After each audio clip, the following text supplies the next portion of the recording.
देखिए, disability pension का जो निर्णय है, जो कैलकुलेशन है, वो डिपेंड करता है दो चीजों के ऊपर।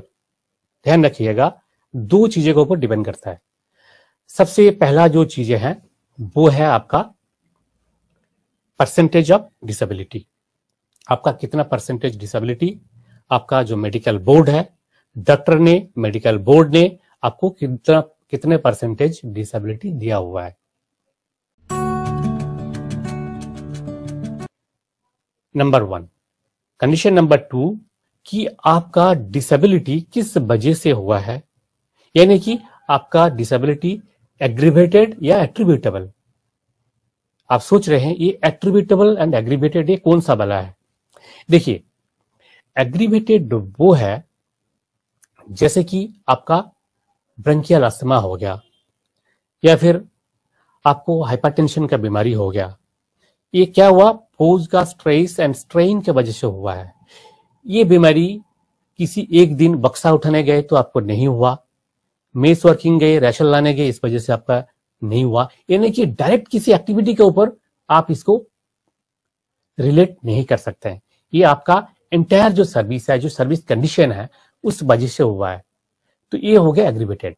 अब दूसरा एट्रीब्यूटेबल।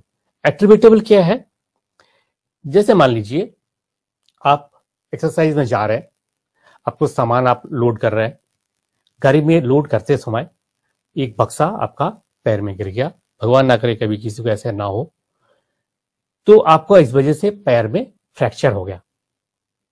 तो क्या होता है, ये डायरेक्टली देखिए, जो डिसेबिलिटी हुआ है, आपका फ्रैक्चर हो गया, ये डिसेबिलिटी है, ये डायरेक्टली एक रीजन डायरेक्ट आप रिलेट कर सकते हैं। तो इस केस में ये जो डिसेबिलिटी है वो एट्रीब्यूटेबल टू मिलिट्री सर्विस। ज्यादातर जो एक्सीडेंट, किसी इंसिडेंट का वजह से जिनको डिसेबिलिटी हुआ है ड्यूटी के दौरान, तो ये जो है एट्रीब्यूटेबल टू मिलिट्री सर्विस माना जाता है। आप छुट्टी में है, कैजुअल लीव में है, आपको कुछ हो गया, वो भी एट्रीब्यूटेबल टू मिलिट्री सर्विस कभी कभी माना जाता है। वो डिपेंड करता है जो कोर्ट ऑफ इंक्वायरी है वो क्या डिसाइड करते हैं। कम से कम एग्रीवेटेड तो होना ही चाहिए। पर ईएल में अगर होता है तो ये एक फौज का रूल है, आप एनुअल लीव में हैं, तो उस कंडीशन में जब आप छुट्टी से वापस आ रहे थे और जब छुट्टी जा रहे थे, ये दोनों ही ड्यूटी में काउंट है। और इस केस में आपका अगर कोई एक्सीडेंट हो जाता है तो वो भी aggravated by military service count होगा।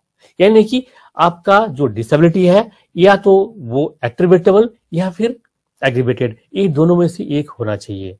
अगर ऐसे है तो आपका कंडीशन नंबर 2 आप फुलफिल करते हैं। तो ये दोनों कंडीशन जो मैंने बताया, फर्स्ट कंडीशन है कि आपका डिसेबिलिटी का परसेंटेज वो 20% से ज्यादा होना चाहिए, और सेकंड कंडीशन है कि आपका, तो ये दोनों कंडीशन अगर फुलफिल करते हैं तो आपको डिसेबिलिटी पेंशन मिलेगा। अब कितना मिलेगा, देखिए इसका जो कैलकुलेशन है बहुत सिंपल सा है। अभी देखिए, जो 7 CPC का बात कर रहा हूं, अभी का जो सिस्टम है, अभी ग्रेड पे सिस्टम नहीं है, सीधा सीधा पे मैट्रिक्स में, पे लेवल में अपना जितना आपका बेसिक पे है वो ले लीजिए। मान लीजिए आपका बेसिक पे है 45,000, अब आपका एमएसपी है 5,200, 50,200, और क्या है, और आपका क्लास पे है मान लीजिए 800 रुपया। तो कितना हो गया, टोटल तीनों मिलाकर के 51,000 हो गया। अब आपका जो डिसेबिलिटी पेंशन होगा वो कैसे होगा, देखिए अगर आप 100% डिसेबल है तो आपका डिसेबिलिटी कितना होगा, 51,000 इंटू 30/100, यानी कि 30%। जितना आपका एमोलुमेंट्स, ये जो टोटल तीनों चीजों का जो मैंने टोटल बताया, किसी सर्विस में जैसे एयरफोर्स वगैरह में है वहां पे गुड सर्विस पे भी बनाया जाता है, और भी कई सारे पे हो सकता है। जो भी पेंशन के लिए जो पे जो एक्यूमुलेट होता है, जिस पे के ऊपर आपका पेंशन बन रहा है वो है एमोलुमेंट्स। उस एमोलुमेंट्स का 30%, यानी कि 51,000 का 30%, ये जो अमाउंट होगा लगभग 15,300 के आसपास आ रहे हैं। तो ये जो है अमाउंट ये हो गया आपका 100% डिसेबिलिटी।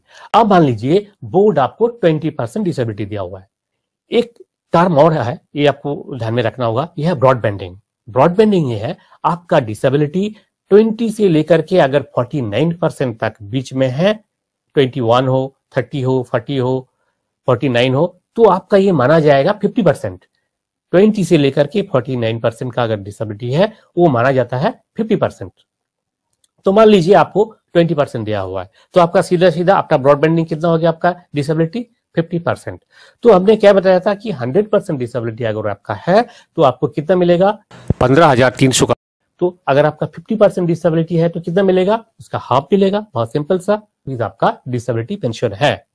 बहुत लोगों का ये डाउट था कि 7 CPC में जो डिसेबिलिटी पेंशन रिवाइज हुआ था और स्लैब बेस्ड हुआ था। हाँ, आपने बिल्कुल सही देखा या पढ़ा होगा, ये हुआ था, रिकमेंडेशन था 7 CPC का, बट 5 सितंबर 2017 का लेटर है, आप देख लीजिएगा, उसमें फिर गवर्नमेंट ऑफ इंडिया ने स्पष्ट कर दिया कि वो जो स्लैब बेस्ड जो था सिस्टम, ऐसे कुछ भी नहीं होगा। सिंपली आपका जो पहले का जो सिस्टम था, यानी कि 30% का जो हिसाब है, जो कैलकुलेशन था, उसी को 2.57 मल्टीप्लिकेशन फैक्टर से गुना करके आपका वर्तमान जो डिसेबिलिटी पेंशन काउंटिंग किया जाएगा। यानी कि स्लैब बेस्ड जो डिसेबिलिटी पेंशन है वो लागू नहीं हुआ। वेरी सिंपली आपका 30% ऑफ बेसिक पे यह है 100% डिसेबिलिटी। तो उम्मीद है कि अब ये क्लियर हो गया। देखिए, इस बारे में मेरा 2-3 वीडियो है,